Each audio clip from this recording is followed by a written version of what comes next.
A mob moves through the streets of Alexandria carrying torches. Their target isn't a person. It's a building, the Serapeum, the last great daughter library of the most famous collection of knowledge the ancient world had ever built. By morning, what took 700 years to gather will be gone. This isn't the fire everyone knows about. Julius Caesar's fire, centuries earlier, is the famous one, the one people always talk about. But that fire didn't finish the job. The library survived, rebuilt, scattered across smaller collections throughout the city. One of the largest of those survivors sat inside the Serapeum, a temple complex that had stood as a center of scholarship for generations. In 391 AD, Emperor Theodosius signs a decree. It bans pagan worship across the empire and authorizes the destruction of pagan temples. In most cities, this means statues get torn down and shrines get closed. In Alexandria, it means something far more devastating. The bishop of Alexandria, a man named Theophilus, takes the edict and does not hesitate. The Serapeum isn't just a temple to him, it's a symbol of everything the old world represented, a rival center of belief and knowledge standing in defiance of the new religious order taking hold across the empire. He organizes a mob. Christians, soldiers, and city officials march on the temple complex together. Inside, the last scholars and priests who still maintain the Serapeum's collection watch the crowd approaching and know exactly what's coming. Some accounts say a small number of defenders barricade themselves inside, refusing to leave. It doesn't matter. The mob breaks through. Statues are torn down.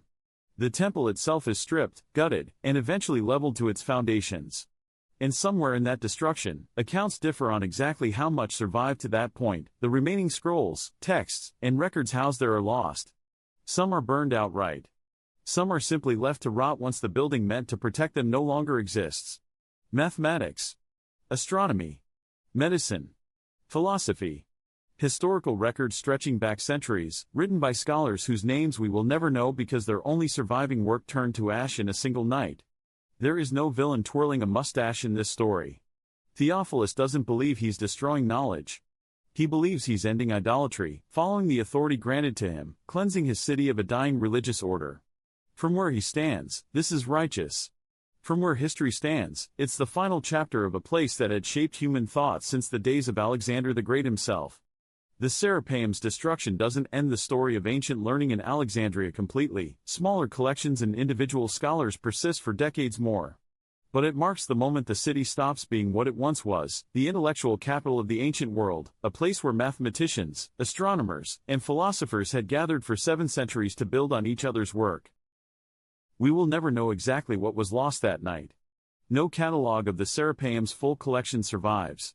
We only know what later writers claimed once existed: astronomical calculations centuries ahead of their time, medical texts describing surgeries not attempted again for 1,000 years, philosophical works that might have changed the direction of human thought entirely, one signature on an imperial decree, one bishop who saw an opportunity instead of a warning, one night of fire.